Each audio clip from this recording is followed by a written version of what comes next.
सभी भक्त प्रेमियों को मेरी तरफ से राधे राधे। आप सभी लोग कैसे हैं? आशा करती हूँ स्वस्थ होंगे, मस्त होंगे, दुरुस्त होंगे। चलो आप लोगों के लिए एक बहुत सुंदर कहानी लाई हूँ, सुनिए और कमेंट करके बताइए कैसी लगी। कहानी है एक छोटी सी गौरैया का श्री कृष्ण पर विश्वास।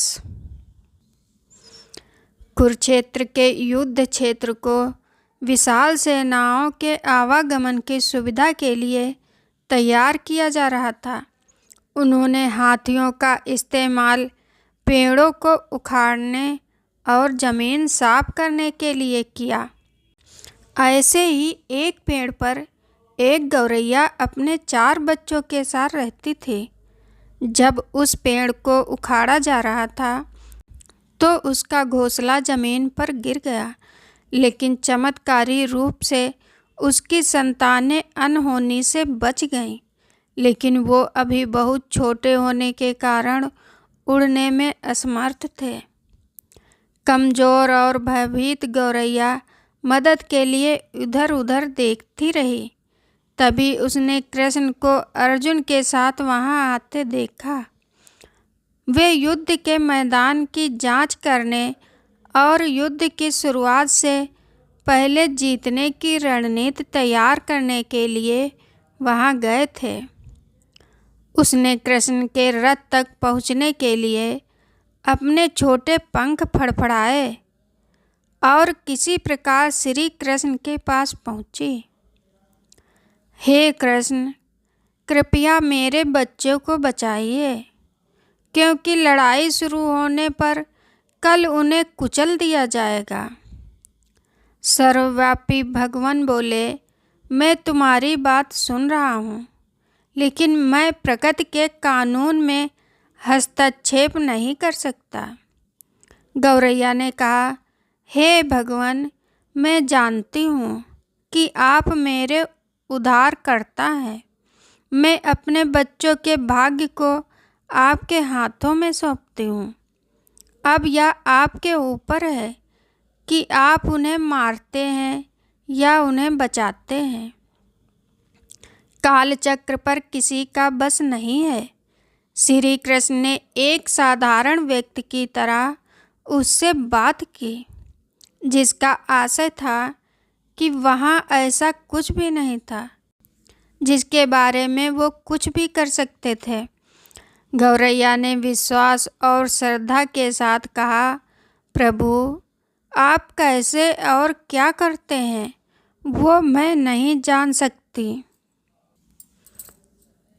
आप स्वयं काल के नियंता हैं। या मुझे पता है, मैं सारी स्थित एवं परिस्थिति एवं स्वयं को परिवार सहित आपको समर्पण करती हूँ। भगवान बोले, अपने घोंसले में 3 सप्ताह के लिए भोजन का संग्रह करो। गौरैया और श्री कृष्ण के संवाद से अनभिज्ञ अर्जुन गौरैया को दूर भगाने की कोशिश करते हैं। गौरैया ने अपने पंखों को कुछ मिनटों के लिए फुलाया और फिर अपने घोंसलों में वापस चली गई। 2 दिन बाद शंख के उद्घोष से युद्ध शुरू होने की घोषणा की गई। कृष्ण ने अर्जुन से कहा कि अपने धनुष और बाण मुझे दो। अर्जुन चौंका, क्योंकि कृष्ण ने युद्ध में कोई भी हथियार नहीं उठाने की शपथ ली थी। इसके अतिरिक्त अर्जुन का मानना था कि वह ही सबसे अच्छा धनुर्धर है। मुझे आज्ञा दे भगवान, अर्जुन ने दृढ़ विश्वास के साथ कहा, मेरे तीरों के लिए कुछ भी अभेद्य नहीं है। चुपचाप अर्जुन से धनुष लेकर कृष्ण ने एक हाथी को निशाना बनाया, लेकिन हाथी को मार के नीचे गिराने के बजाय तीर हाथी के गले की घंटी में जा टकराया और एक चिंगारी सी उड़ गई। अर्जुन ये देखकर अपनी हंसी नहीं रोक पाए। कृष्ण एक आसान सा निशान चूक गया। क्या मैं प्रयास करूं? उसने स्वयं को प्रस्तुत किया। उसकी प्रतिक्रिया को नज़रअंदाज करते हुए कृष्ण ने उन्हें धनुष वापस दिया और कहा कि कोई और कार्रवाई आवश्यक नहीं है। लेकिन केशव अपने हाथी को क्यों तीर मारा? अर्जुन ने पूछा। क्योंकि इस हाथी ने उस गौरैया के आश्रय उसके घोंसले को, जो कि एक पेड़ पर था, उसको गिरा दिया था। कौन सी गौरैया? अर्जुन ने पूछा। इसके अतिरिक्त हाथी तो अभी स्वस्थ और जीवित है, केवल घंटी ही टूट कर गिरी है। अर्जुन के सवालों को खारिज करते हुए कृष्ण ने उसे शंख फूंकने का निर्देश दिया। युद्ध शुरू हुआ। अगले 18 दिनों में कई जानें चली गईं और पांडवों की जीत हुई। एक बार फिर कृष्ण अर्जुन को अपने साथ सुदूर क्षेत्र में भ्रमण करने के लिए ले गए। कई शव अभी भी वहाँ हैं जो उनके अंतिम संस्कार का इंतजार कर रहे हैं। जंग का मैदान गंभीर अंगों और सिर बेजान सीढ़ियों और हाथियों से अटा पड़ा था। कृष्ण एक निश्चित स्थान पर रुके और एक घंटी, जो कि हाथी पर बांधी जाती थी, उसे देखकर विचार करने लगे। अर्जुन, उन्होंने कहा, क्या आप मेरे लिए यह घंटी उठाएंगे और इसे एक तरफ रख देंगे?